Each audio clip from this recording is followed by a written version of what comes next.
Hi guys, my name is Timi and you're welcome to another episode of Founders Connect. Here I have conversations with amazing entrepreneurs and operators in the African tech ecosystem. Today I'm having a conversation with my own founder, Lyon. He's the founder of Hoover Development Services, also the founder of Stax. And we're going to learn all about him and his journey into the African tech ecosystem and why he's building the product Stax. So stay and watch this video to the end. I'll see you.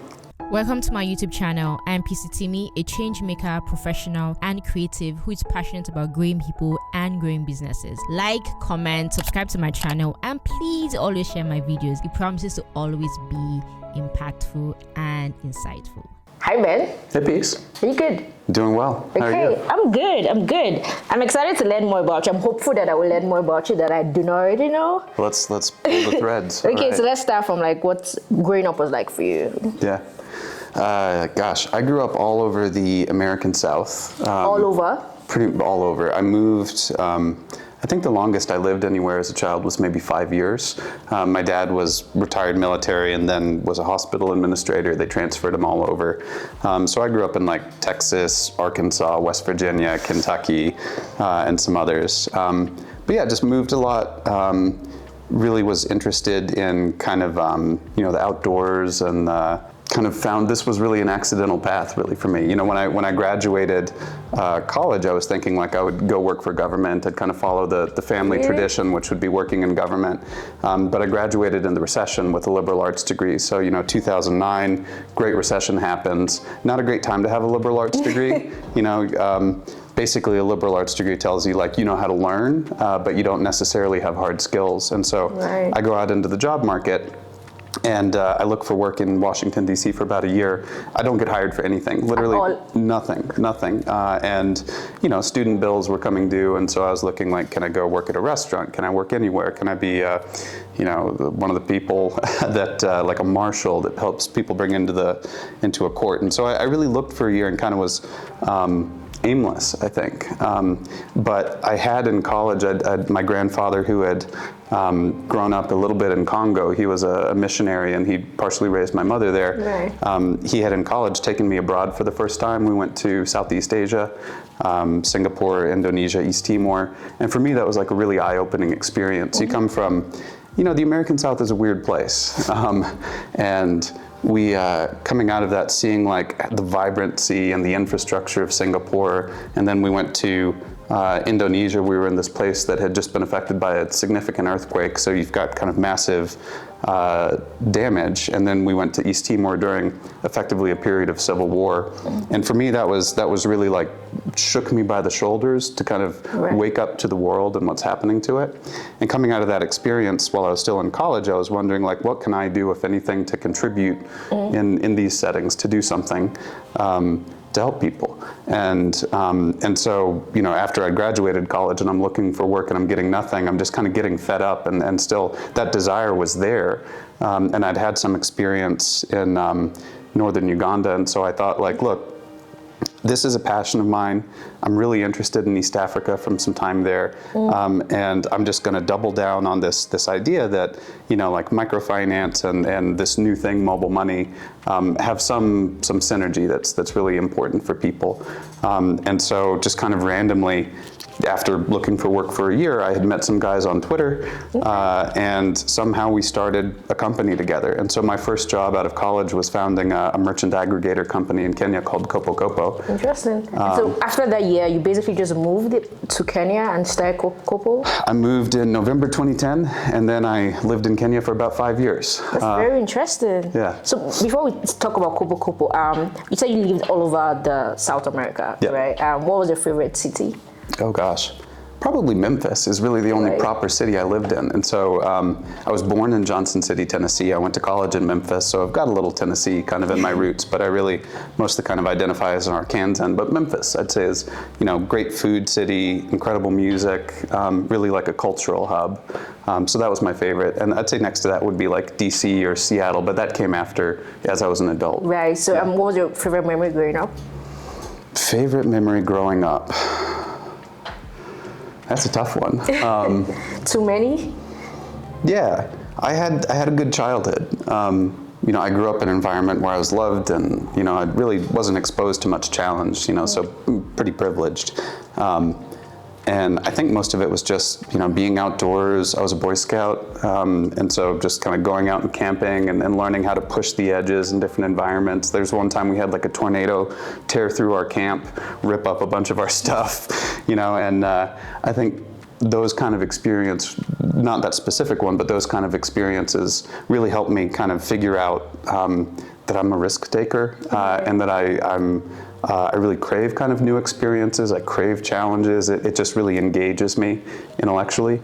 So I think those kind of experiences were my favorite. Okay, makes sense. So now let's go back to Kopo Kopo. Yeah. How exactly did you and your co-founders meet and the idea start? Like, walk me through, I'm trying to look for a job in DC. How exactly? I don't find a job. And then next thing I'm moving to Kenya to go start the company. Yeah, so this is not a typical path. I met my first co-founders on Twitter, and we really hadn't met in person before we decided to found a company together. And that was originally me and a guy named Tom Bostelman.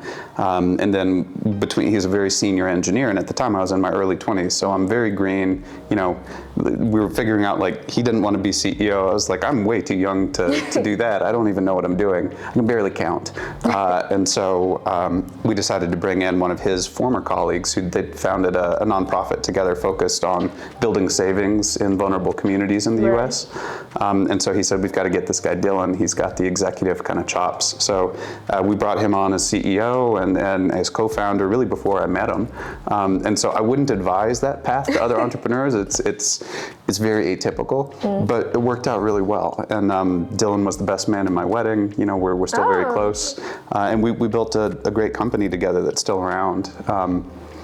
But how we met, it's difficult for me to reconnect a straight line, because I think what I've done generally in my career is try and position myself at kind of different nexus points in networks, so that I can capture opportunities and just be placed to see them. And I think just as I was, I didn't have a job, I was looking for work, so I'm focused on the things I'm passionate about on Twitter. That's when I really got into Twitter, and I was finding who else is talking about microfinance in Africa, who else is talking about mobile money, and you find your people. It's everyone, they're different tribes. So just found Tom, got lucky, and that's So that's Tom how it was happened. CTO, Dylan was CEO, and you were what? God, I was everything. Yeah, I was really kind of a Swiss Army knife, and so I did product for a time, I did business development for a time. I really plugged in. I think this is where that liberal arts education came in. It was more like, it's an early stage startup. We're all shoulder to shoulder on this thing. So what needs to be done, and is there someone doing it already? And if not, I mostly would play the role of backfilling. But also I would be kind of the face in a lot of ways, and going out and doing helping Dylan with pitches or doing conferences and that kind of stuff. Yeah, makes sense. So, what was your favorite part of running Kopo Kopo, and what lessons did you learn in that time? Did you do it for 5 years before you left, or was it just a little part of the 5 years that you stayed in Kenya? It was the pretty much the whole reason. So pretty much 5 years in Kopo Kopo, mostly in Nairobi, a little bit in Seattle for a few months. So first you said, what's the biggest lesson, or what was the biggest? What was your favorite thing about Kopo Kopo, and what was your biggest lesson as well? Favorite thing is team. And so this was, I hadn't worked in small teams before in kind of a high performance team setting. I'd come from that liberal arts kind of, theoretical kind of environment, and so it was just great for me to see that a small number of people can really do anything. We had our first engineer at Kopo Kopo who built our first screen scrapers to make us on M-Pesa, so that we could actually do Lipa na M-Pesa. This was the pay with M-Pesa, so the merchant strategy. No APIs existed or anything. We had to just hack this thing together. And Kibet, our first hire, we didn't have money at the time in the very beginning. We landed in Nairobi. I was sleeping on a floor for a time. I think I made about $200 a month at that point. So we were bootstrapping. And poor Kibet, when he joined us, all we had to offer him was a netbook. So, and by a netbook, I mean one of those super tiny laptops. And this guy built all our crawlers and was coding on a netbook. And so that memory, I know, is horrible for him, and he's got a great laptop, a great system now. But I just remember, like, even with those constraints, we were able to make it happen. And then we continually focused on teammates. That was always the emphasis, is like the quality of the person, their attitude, not so much the CV, as much as like, what's your attitude, what are your passions, and can we communicate? And so we really tried to screen for that. And you know, I don't like to think of companies as families, because family's family. And never the twain shall meet. Yeah. But there was such a strong bond, and really some of my closest friends to this day are from that experience, so that I'm really grateful for that. And in terms of lessons, I'd say the biggest lesson coming out of Kopo is reflected in Hover and Stax, which is that, first, let me explain the Kopo Kopo model. So you could think of Kopo Kopo like Square. Okay. So what we did was we went to Safaricom, which is the issuer of M-Pesa. And at the time, they had like millions and millions of Kenyan adults who had M-Pesa on their phone, but they didn't really have merchants formally accepting it. So it's like you had millions of people with the card in their pocket, but no merchants with the machine. And so we went to Safaricom about 2011 is when we started negotiating. We said, look, do one contract with us, and we'll go do everything else. We'll acquire the merchants, we'll onboard them, we'll do reconciliation, settlement support, we'll do value-added services. You make $1 for every $1 we make, and we're spending all the dollars. Was basically the value prop to Safaricom. So great deal for them. It took them only about a year to violate our contract. It took us, well, no, actually it took us a year to get the contract. It took them 2 weeks to violate it. 2 weeks? 2 weeks. And ultimately, within about a year of us launching, they were trying to, they tried to kind of crowd us out of the market, because what we'd done was effectively very quickly built a monopoly within a monopoly. So, you know, 2011, 2012, we have about 80% of Safaricom's merchant base on the Kopo Kopo network. And so Safaricom being a large incumbent, you know, there's this thing called the Kronos effect. I think it's from like Greek mythology, but it's the idea of like this god Kronos was threatened by his children. He heard some prophecy that his children would unseat him, and so he would eat his children. My experience at Kopo Kopo was that this is how Safaricom behaves. And then kind of leaving that the years after, when I was on the investor side of the table for a few years, that's when I really recognized that that wasn't unique to us. This is really kind of incumbent behavior across the continent. And that informed my thinking about, okay, if you're going to do a startup, if you want to build on, like you can't just start from zero. If you're doing financial services, you need to find a way to build on the telco rails, build on the bank rails. And I came out of the Kopo Kopo experience thinking, you know, frankly, a lot of these large incumbents are actually bad faith actors. Right. And so, you know, they'll shake your hand, but they've got a dagger behind their back. So coming out of that, the lesson then was this question, which is, how can we do this without them? How can we build on them without them? Right. And that really that's the segue to Hover and us looking at like, okay, how can we automate the channel? And change the customer experience of the channel if we're not able to actually partner with these large incumbents. So before you started Hover to, solve that problem, how did Kopo Kopo deal with Safaricom just, cannibalizing everything? Yeah, the only way you stay alive when you're facing a large incumbent like that is you have to be nimble. You move faster, and so it was a constant, almost like a waltz or something. You know, they do something, you do something, and so you have to really figure out like, how can I differentiate, because you can't just go head to head with a large. That's path of fools.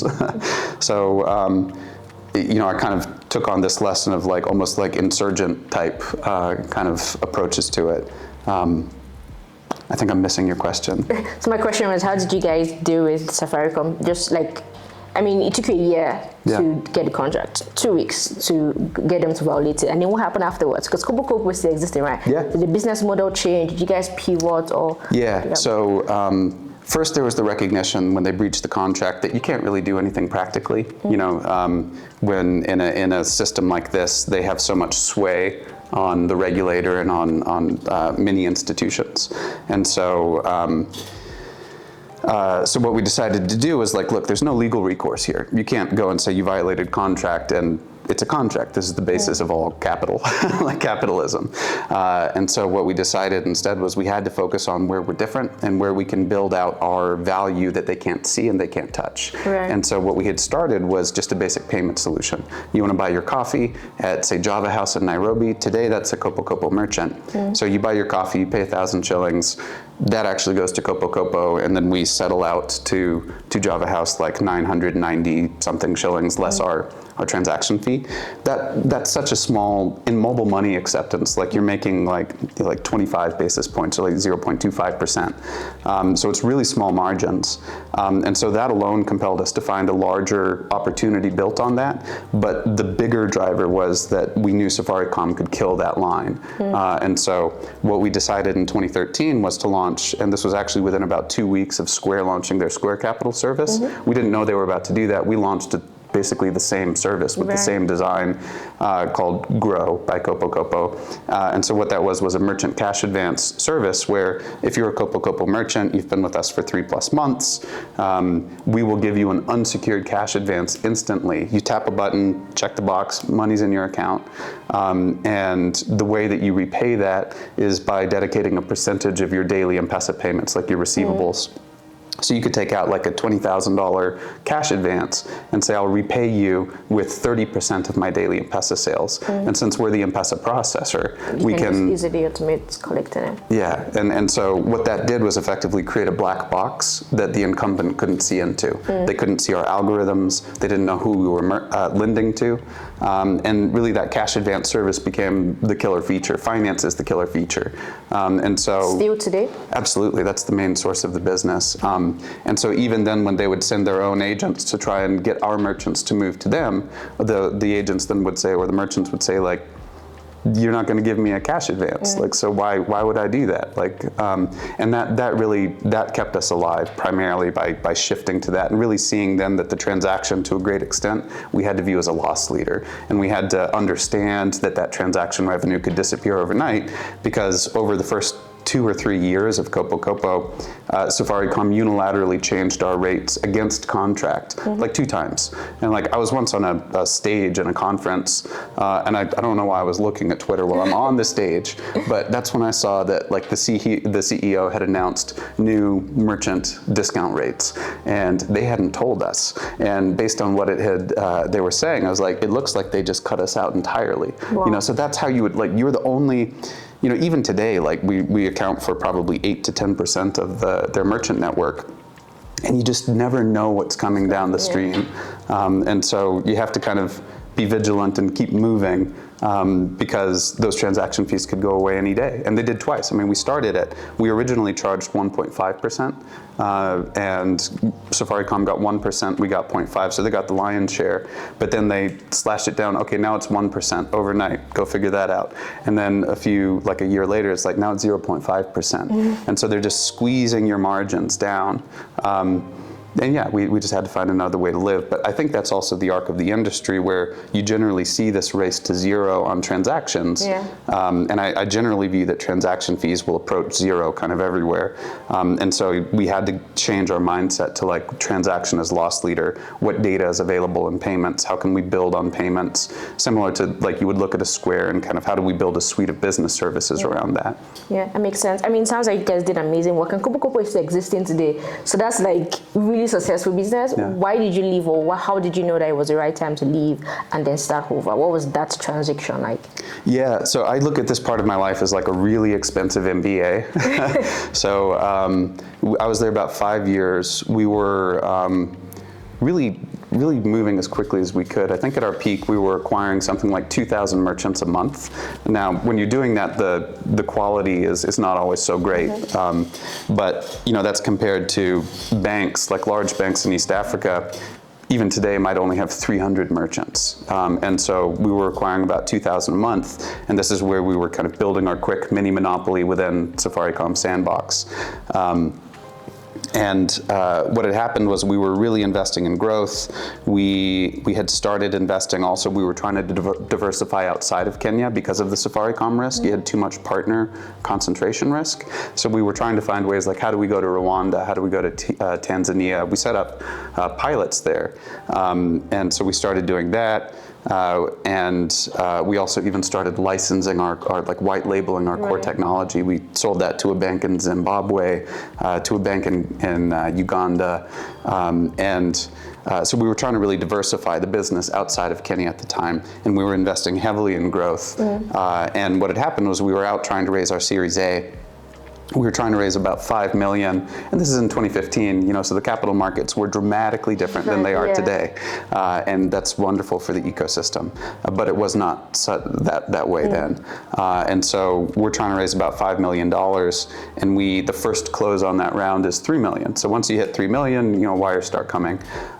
We had 2.7 of that committed, so we're 300,000 short of the first close.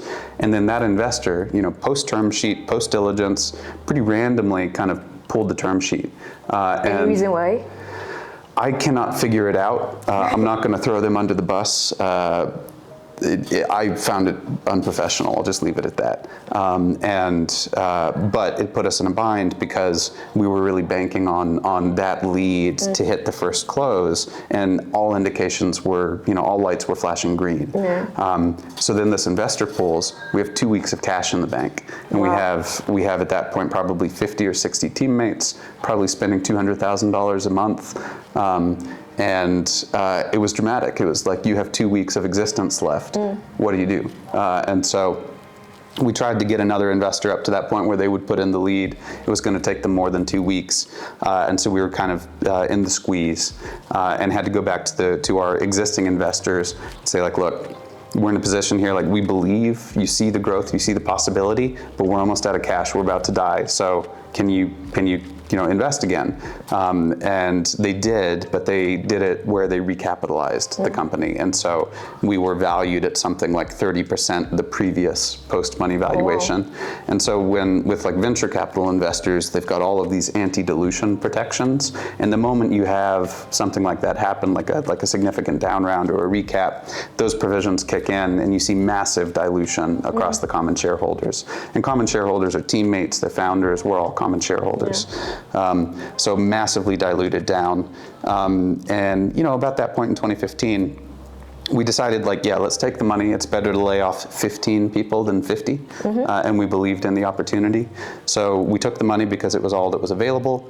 And this was also at a point in my life where we had started to just personally encounter some kind of, we just had some encounters with violence that were deeply affected me. And so, I was kind of getting burnt out. My nervous system was dysregulated. All of a sudden, the compensation just really doesn't look interesting. You own all of a sudden 3% of the company you founded, and it's been massively recapped down to something nominal. And so you're just like, I can do math. Like, I love this, I love the opportunity, but I can do math. It doesn't make sense anymore. So Dylan and I both decided to resign at that point. I stepped in as the interim CEO and founder replacement, and then that company itself. What about Tom? What's that? What about Tom? Tom actually left early on. He just wasn't able to move to Kenya. So Dylan and I both moved, and we decided like an amicable parting then, because we needed to be here. But I think, in retrospect, it was a very, very painful and expensive mistake. And today I'm grateful looking back that, the team that's carried it since then has like revitalized it. It's like a phoenix. And so there was also a lesson in there that we did the painful thing. There's the saying, like, if you have to cut deep, cut once. We did the painful thing, and it does look like there's going to be a really good outcome for those teammates. And so I'm excited about that, because our vision was always, like, we want to see the Kopo Kopo mafia. We were one of the first generation fintechs, and we wanted to see, just like you had kind of the early PayPal employees seeding the entire ecosystem, there wasn't an angel ecosystem here. And so that was most crushing for us, and that was to see that I couldn't see a path to having the Kopo Kopo mafia, to having our early employees be millionaires, and that was really disappointing. And now there is a path again, and so it's, even though it was a painful decision, it was the right one given the circumstances. Yeah, that makes a lot of sense. Is there anything that you think you've learned from that experience that you can avoid doing that again?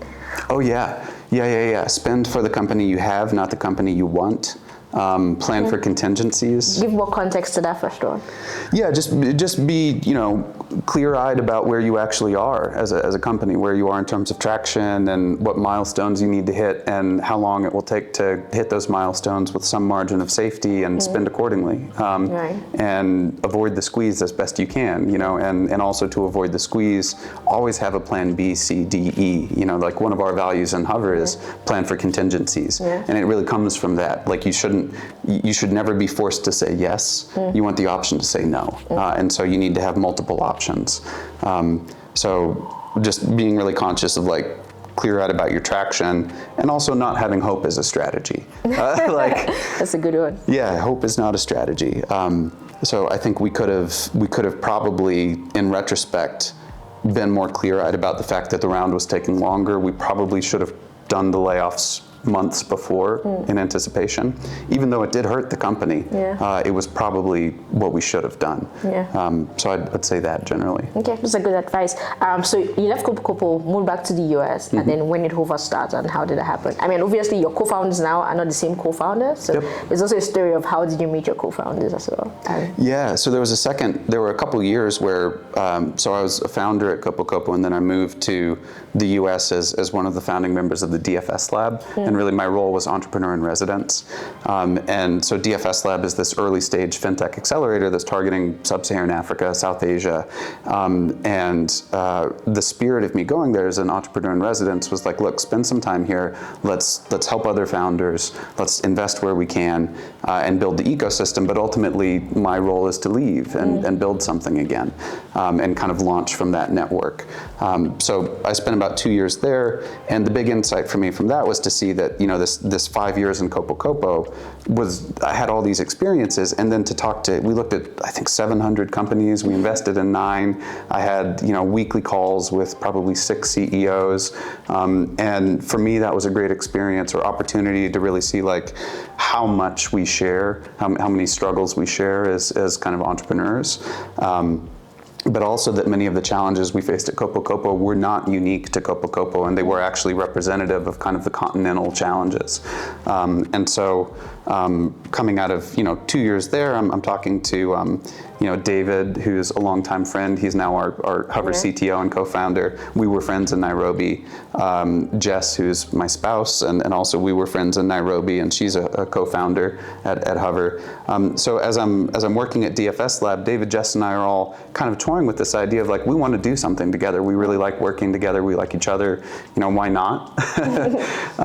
And I was really fixated on one of those big lessons again about man, you cannot count on these incumbents. Do not hold your breath. So we started toying with this idea about look, all of these services are on this USSD thing. And if you look at the progression of kind of fintech, early fintech in the West, that started with screen scraping internet banking portals, and even there's still a lot of screen scraping internet banking portals behind the InvestNets and the Plaids of the world. And so we kind of saw that pattern, because even before Plaid, way many years before, there was a company called Yodlee that basically did the same thing. And so we saw that pattern and we thought, we're not scraping internet banking portals here because people aren't using internet banking. But is there a way we can scrape the USSD itself? So kind of the same pattern, but a different technology. And we did find a way. David found a way after he left his last startup where he was just tinkering at home in Nairobi. And I think in about a month, he was able to get a proof of construct and show yes, actually we can do this. And the first proof of concept actually was an app that looked a lot like Cash App today. It was just very simple, you want to send money and I'm sending it from M-Pesa, and then do it in an app instead of USSD. And so at the time it was we saw that there were shared problems. We wanted to work together. We found a viable technology that would allow us to go directly to people and to improve their experience without having to talk to a single incumbent. And that was when we decided, okay, let's do this thing. And I think that was 2017 when we did it. Yeah, but when you get started, it didn't start with Stax, right? Stax came in later. It started with just being on the B2B end, doing SDK. Why? Yeah. Why was that the angle as against let's go consumer-led in the first place? Yeah, actually, yes and no, because that first thing we built actually looks a lot like Stax today, that first proof of concept, which is kind of funny that we started there and we've come back to it. But originally we were thinking like, okay, we can go do this ourselves with a consumer play. But we had this view, just wondering like, if all the money is moving over this rail and all of a sudden you've made this rail accessible to third parties, that's a gold rush, right? And so what do you do in a gold rush? Do you go up with your pickaxe or do you sell the pickaxe? And so we said, we're gonna sell the pickaxes because that's the better bet in a gold rush. And that turned out to be wrong, and we can kind of come back to that. But that was the original thinking, was really just based on that. Like, we really believed that this would be disruptive technology and that everyone would see kind of the vision we had. So we decided, even though we had this cool Cash App looking thing, we're like, let's expose this to developers. And so then we did that for about 2 years. Ultimately saw like, long term, I think that vision is right. Short term, it wasn't a viable business. Right. And what we saw was, hundreds of developers in over 60 countries using our technology to automate over 1,000 unique money paths, but a handful paid us. So what we did was validate the technology, but not the business model. And so in 2020, we've raised venture capital. We're 2 years in at this point. And if you want to stay on the VC treadmill, you have to run at a certain speed constantly. And we weren't running at that speed, so we were about to get thrown off the treadmill. So in 2020, we decided, look, how can we bring this back into our control so that we're not waiting on B2B cycles, we're not waiting on an app that's using us to find product market fit before they can get traction, and therefore we can get traction with them. And so we decided, let's go back to our roots, let's go back to that initial vision and say, like, we will build the app we've been waiting for people to build. And so that was in 2020, and then we launched Stax in 2021. So it is a pivot in a sense, but it's also a return home and kind of a change in the route to market, because core technology is the same, and it's really a matter of we're building what we were waiting for someone to build. And what was that exactly? Yeah, so I mean, that's really the vision for Stax today, is like an offline payment super app. So all of your, if you're in Nigeria, you might have 3 to 5 bank accounts, and you can access all of those on USSD. Or you could have the bank apps and take up like 40 megabytes or 40 gigabytes on your phone, like horrible bank apps. But all of those channels were accessible on USSD. And so the idea was like, we're going to give you one place where you can manage all of your digital money, a single harmonized interface. You can link all of your accounts, and it'll work for you offline, because USSD works offline. And that's one of the big differentiators for us, is that we're really focused on the market where it is today, and also where it's going. There are about 300 million Africans today who own a smartphone, but have a strong preference to transact offline, meaning they've got mobile data disabled, and they're moving their money through USSD instead of an app. And that's actually a large and growing market. It's not just like a moment in time. And so our vision is to meet people where they are, which is generally offline, and give them that universal kind of payment experience, and also begin serving that bridging function, because we have this way to get to you offline. We can expose services to you offline.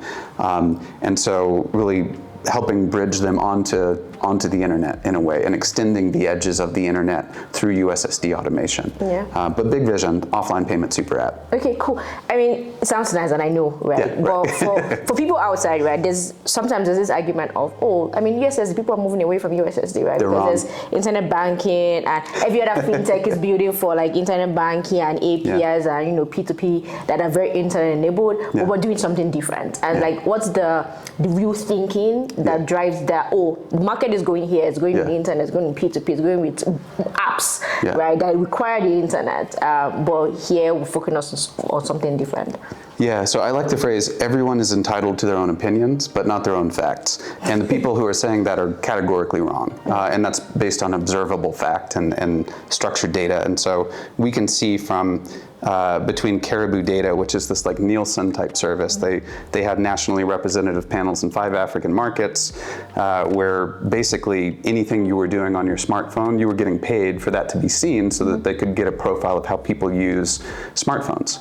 And they saw between that data and data from the GSMA, which is kind of the telco association, they came out with basically today 94 to 97% of all digital consumer payments in Africa are are using USSD. So that's where we start. So anyone that's saying that USSD isn't significant is objectively wrong. They just haven't done their research.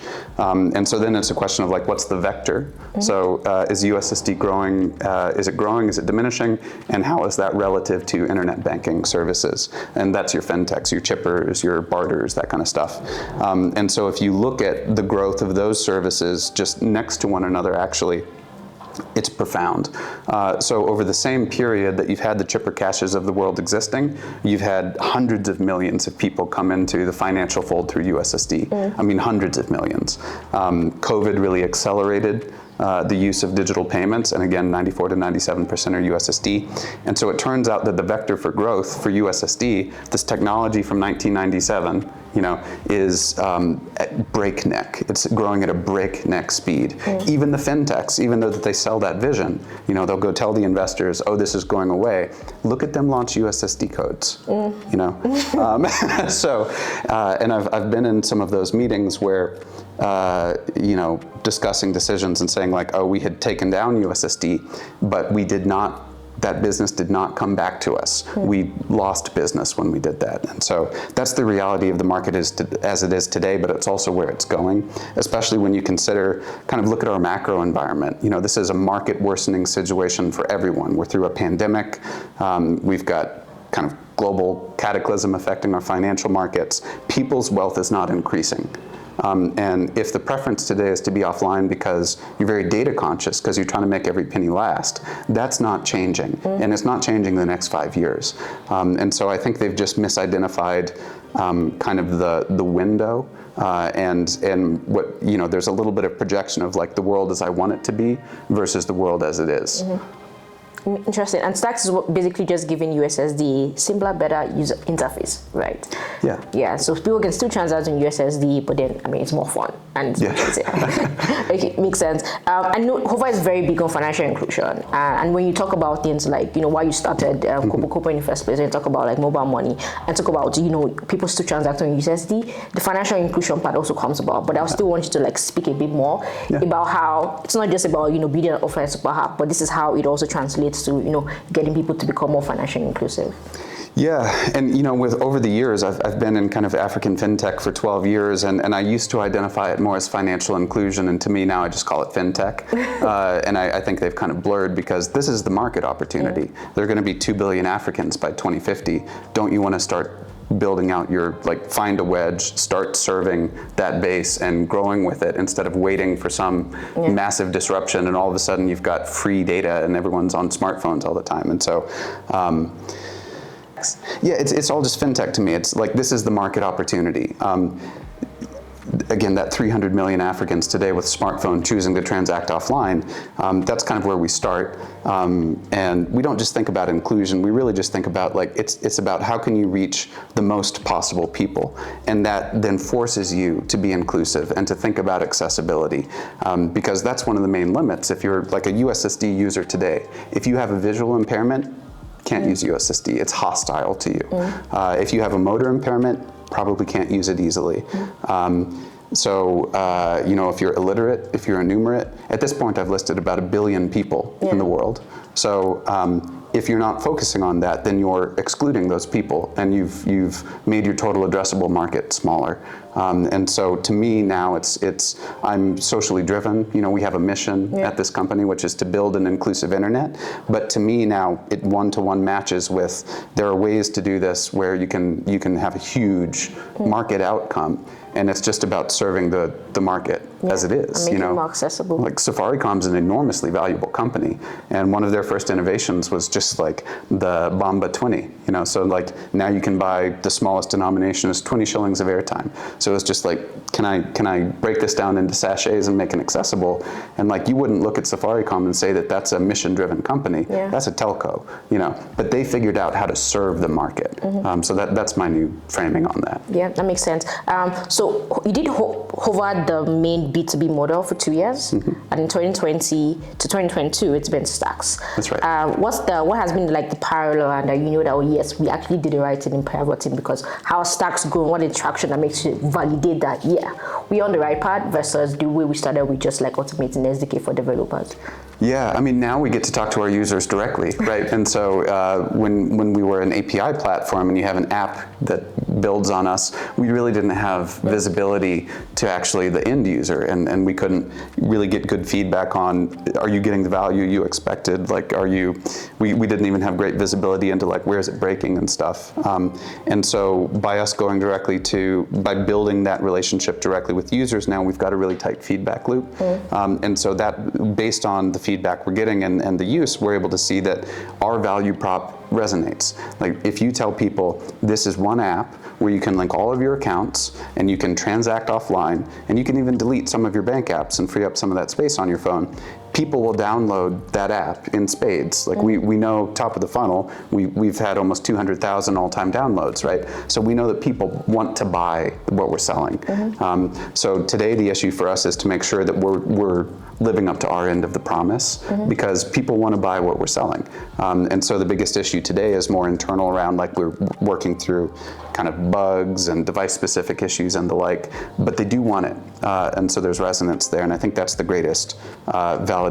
And also seeing, you know, for example, when you turn off your ads and you see more and more people keep coming back, and you see those power users who somehow are doing 1,000 transactions in 3 months, you know, you see that the average Stax user has like 3 accounts linked, you know it's resonating. We've got, you know, good reviews, growing community online where people are really engaged, and, you know, not just with the product, but also with the company and the mission and the team.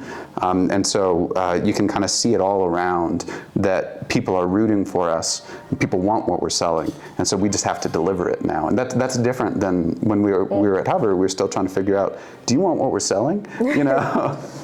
Yeah, makes sense. I mean, when you talk about multiple bank accounts, there's some other people who are also skeptical just because of like security and safety, like especially in Nigeria. I don't want to have all of them. What if like police catch me? So how is Stax building and incorporating just safety and security for the users? Yeah, totally. To some people, it's very frightening to have all your money in one place. That's a single point of failure, right? So security is paramount. Trust is paramount. This is a money utility, and so at the base, it's incumbent on us to never violate user trust. And to focus on, like, we should always reinforce trust with our users so that they know their money's safe with us. That's the spirit. How do we do it? So technically, you know, you have some things like, we can't do anything with your money, actually, because USSD is by its nature 2-factor. It's always tied to your SIM. And so if you don't have that SIM in that phone, you can't do anything with it. So you can't do like remote, I can't use your details to take your money. So that's one thing. But then that's USSD itself. What we've done at the app level then is, you know, now you can sign in with a fingerprint to further, or with your phone lock to further block that account. And then, you know, of course, your standard fintech stuff. We're encrypting all our traffic. You know, we're obfuscating, like, you enter your service pins in Stax, and we're just using kind of standard fintech stuff at this point. So like in Android, there's the service called Key Store. And if you remember, like back when Apple wanted to launch Apple Pay, Apple controls their whole manufacturing process. So what they did to secure those card details on the device was they had a hardware secure element. There was actually a bit of hardware in that device for that security.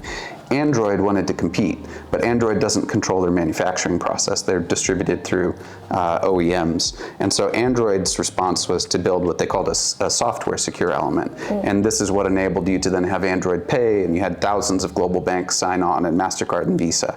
And so that became Android Key Store, where you can manage those credentials securely. And that's what we use for PIN management. And so what happens there is when you enter your PIN in Stax, all we're doing is passing it directly through to the USSD and then destroying it. It never leaves your device. We never see it. We never want to see it. And it's immediately destroyed after entry. So that's how we secure the PIN. And then beyond that, you know, when you see a lot of fraud happening. A lot of it's social engineering. So this is more forward-looking. Yeah. But you see us with a lot of our content online today is around like financial literacy and stuff. And so we have a role to play there too, and to help people understand like this is how you can better protect your money. So there's an education component. But those are the basic kind of security features. And then also it has to be in the DNA of the company, right? You remember like Uber employees were looking up their ex's rides, so it has to be in the DNA of the company too. And so one of our values is actually data rights equal human rights. And we take the view that when you look at kind of where we're going today, everyone's trying to grab your data and they're trying to get it like a really specific profile of who you are as an individual to make you not an individual, to predict what you're going to do and to really influence, to shape what you're going to do. And this is where we get into like really like micro-targeting and stuff. And I think that's destructive on the whole for everyone and really quite dangerous. And so we take the view of the opposite. We never seek to micro-target. We never seek to advertise. We are not a data business. So what we want to get to is a point where I would prefer to know as little about our users as possible, because if you look at the internet today, it's increasingly hostile. Look at the cyber attack warnings just in the last week. And so I take the view that when the hack occurs, you should not be able to hurt our users. And so that we want to kind of architect toward that. Okay, makes sense. Over 200K installs, almost 250 by the way, Bet. Deal white. And one of the things that we started with was that Stax is an offline super app, right? Right now, it's not necessarily is, right? It's still just send money, pay bill, buy airtime. For these users who are trusting us, who are downloading, who are using, who are doing lots of transactions every other month, what can they look forward to when you say offline super app and you want to contextualize it a little bit so that they can know exactly, this is what we're building and this is what we're staying on this app for? What would that look like? What's the vision? Yeah, so the idea is like, first you start as a universal money utility. And so whether you're in Cape Town or Cairo, you've now got a standard way, a single app where you can link your accounts, check your balances, send money, pay a bill, buy data. So start with the universal kind of feature set. What we become is more of like an open commerce ecosystem. And so this is where we look to, say, WeChat in China or Paytm, mini apps in India. And the idea there is that you have really becoming a customer acquisition platform where you have people coming to you to move money. We're uniquely able to serve them offline. And so what we want to do is start embedding and exposing third-party services through mini apps to our users so that they can access more and more of the internet while offline. So I talked about earlier before, like extending the edges of the internet. And so when we say an offline payment super app, what that really is going to mean beyond just making payments is we're going to be the place where you can make financial decisions really as a financial partner. We'll play marketplace function where our goal will be to surface what services are available to you, to make them available to you offline, and to give you a place to manage them in Stax. And so that could be like, what loans are available to me? Oh, I have 8 different services, and here are all of the rates compared side by side. Just that is new. Because today, like if you're in Kenya, you've got hundreds of these kind of nano credit options. And one of the challenges for consumers is that the fees are not transparent. So you're not empowering that person with the information they need to make a good decision.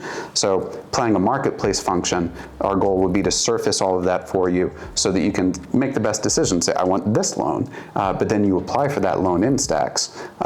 You see that balance credited to an account you've linked to Stax. You repay it in Stax, and that's just one thing. Also savings, buy crypto, sell crypto. And what it becomes is WeChat identifies themselves as really like a customer acquisition platform. So there are maybe 60 different points where they can monetize. And the whole point is just, how do I, through a single app that's optimized for low bandwidth, surface all of these partners to you and originate new business to them. But that's kind of at the business model level. The whole point is like you're a financial marketplace in your pocket. And you get everything in one place, accessible offline. Where you have the power. You have the information to make the right choices. Makes sense. Like Kopo Kopo, right? Stax is not just in Kenya, right? Stax is in different countries. Tell us a bit about it. Yeah, so I mean, we're today we have We support about 100 plus bank and mobile money services in about 10 markets. We're primarily focused on Nigeria, Kenya, and kind of secondarily like Uganda, Tanzania, Ghana, Ethiopia. For us, one of the reasons we can go broad, first it's the mission. We're going for a universal money utility, like a universal money app for Africa. And so we have really big ambitions, WhatsApp scale ambitions, to do to money what WhatsApp did to messaging.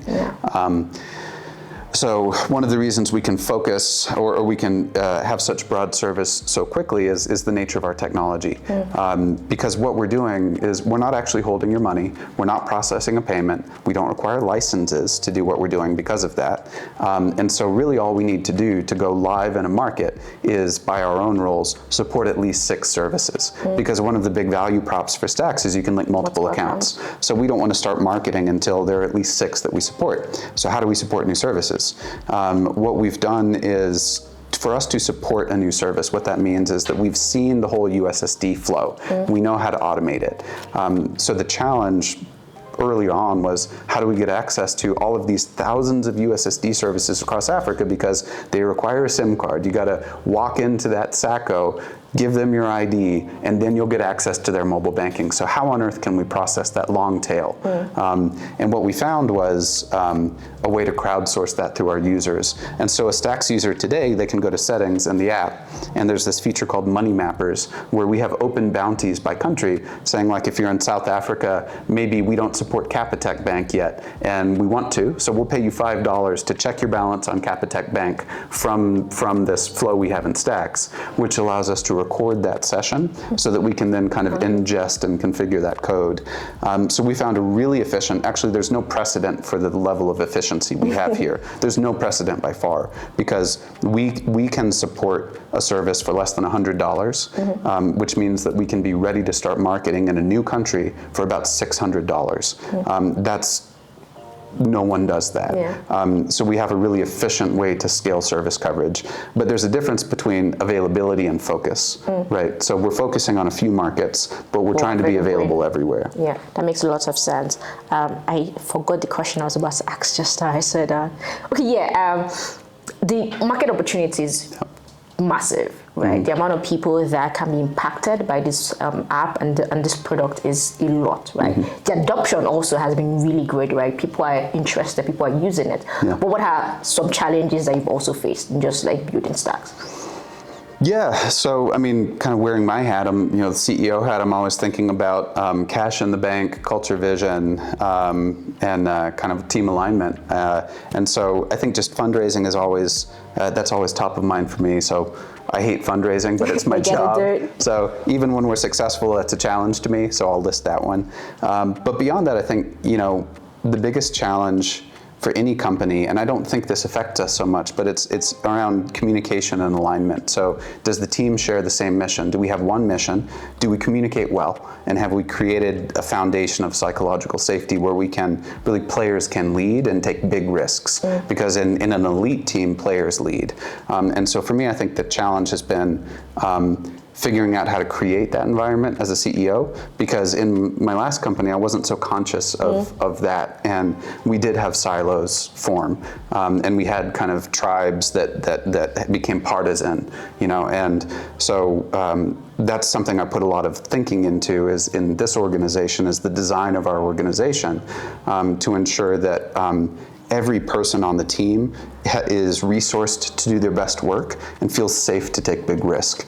And that's a constant challenge, because that's the most important thing you can possibly do. And it's not a set it and forget it. That requires thousands of little interactions where you can further express trust. You can reinforce, hey, sure, you failed, but you learned something. This is good. Keep going. Do it again. Do more. Do bigger. I'd say that's where I spend almost all of my time when I'm not fundraising. There are smaller challenges beyond that, but it's nothing so interesting. I think it's it's like, you've got you're working through bugs. You've got a product roadmap. Just kind of standard startup stuff. Okay, makes sense. And this is my final question. one of the things that you mentioned in this interview is that you spent the last 12 years in the African Fintech ecosystem. But I mean, earlier you also mentioned, I mean, you're full-blood American, right? You grew up in lots of different places in South America. Totally. How has building in Africa for the 5 years that you lived here actively and for Africa really changed who you are as a person? It's forced me to mature, and it's forced me to become more self-aware. And kind of going back, especially like I'm a white male who grew up in the American South in a middle-class family, so that has some connotation. I think especially like when I talked about being shaken when my grandfather took me to Southeast Asia, I think I needed to be shaken to kind of wake up and see the world as it really is. And so I think being like a white American working for an African market has just forced me to grow all the time. And so I'm really grateful for that. And it's helped me better understand myself. It's helped me better understand what my values are, and it's helped me better kind of course correct and realize when I'm not living to my values or I'm being passive, and just letting things that shouldn't be. So I'd say personal growth is the greatest part. I don't know if that's what you're trying to get at the question, but that's okay. I mean, I wasn't getting at anything. I just wanted to know. Yeah, I mean, just personal growth, and like I could not be more challenged. I love interacting with people from different backgrounds. I love like the convergence of cultures. I love the creativity that you can get when you get people with different backgrounds in a room together, and they're free to speak what they honestly believe and to bring that background. I think that's what we have to do.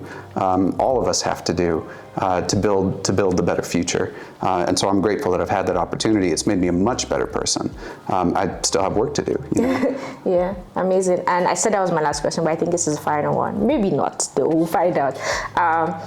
Do you think that Hova is a great place to work, and why? And why should other people who might want to work at Hova come? Yeah. I mean, of course I'm biased, but I'd say, like we care deeply about mission, and we care deeply about our culture, and I'll just be repeating myself, but like I want this to be a place where you can do your best work. I want this to be a place where you feel safe. I want this to be a place where you can take risk, and I want this to be a place that is a stepping stone for your next thing in your career. I recognize that we only get to work with teammates in a brief flash in their career, right? Kind of, I think Reid Hoffman calls it like tours of duty. But one of my greatest kind of joys is just, I want this to be a place where we can invest in our people, and we can see them go off to bigger, better things and celebrate that. And so this is a place where if you're at Hover, we will invest in you. We will listen to you, you will be heard, and you will see your opinions get into the product. And it's also a place where mutual respect, like I think between the founders, we're all, we spent the last few years in the Pacific Northwest. We kind of have that Pacific Northwest vibe. It's like, just chill, it's okay. Like, no need to be hot tempered, no need to be too high stress. I think it's a great place to work. I love the team. I think the team is our greatest asset. That's always true, but especially like my biggest duty outside of making sure we don't run out of cash is to make sure that those things are happening, that those investments are happening. I have one-on-ones with every teammate at least once a month, and I'll do that no matter how big this company gets. Maybe fact check me when we're hundreds of people. But the whole point of that is just that you have a seat at the table, and I'm seeking information out, and I also want to make sure that if there's incongruence between what we say and what we do, that's the say-do gap, that I'm seeking that out. I'm looking for it so that we can fix it. Yeah, amazing. Final question. Is there anything that you have wanted me to ask you, or that you'd have wanted to answer that I didn't? No, I think just generally, like I've enjoyed working in the startup ecosystem over this time, and I've had like in just gotten to know so many great entrepreneurs and operators, and so one thing I just share for them is just, I've been in this for 12 years. In some ways, I'm a deep domain expert, and I still feel imposter syndrome every day. I think about this all day, probably all night. I'm really focused on this, and I still feel like an imposter. The industry is so dynamic, it's changing so quickly, and if you're looking at the Pan-African opportunity, I mean, thousands of languages, tens of countries, like it's just really exciting. And the reason I'm bringing that up is just to say that there are no experts. And so if you have an idea and you want to just start and jump, and you have the opportunity to take a big jump, don't hesitate because you think like, I'm not an expert. I don't feel like an expert. And I can tell you when I have one-on-ones with CEOs of even large companies in the sector, that vulnerability comes out and everyone's going like, I'm just figuring this out as I go. Like we're just trying to keep this plane from crashing. So that's all to say, like, take the leap, don't be intimidated. And also ask for help. One of the things I've seen is like the founder community, the entrepreneur community really is very mutually supportive. And so, if I can be a resource, reach out, I'm available. And that's one of my joys, is to help see people like do the thing and contribute to the ecosystem, because we want to have a good outcome. We're a company, but I really care about the ecosystem. And I think we all have to, because that's how we build that future together. Yeah, amazing. I think that's a perfect way to end the video. So take the leap, don't be intimidated, and ask for help. Ask for help. Ask for help. Amazing. Thank you so much, Ben, for sharing with me and teaching me more about the product, I think. I hope you guys learned a lot from this video. Make sure you download Stax. I will leave the link in the description below. Also, don't leave my channel without subscribing. I'll see you in the next video.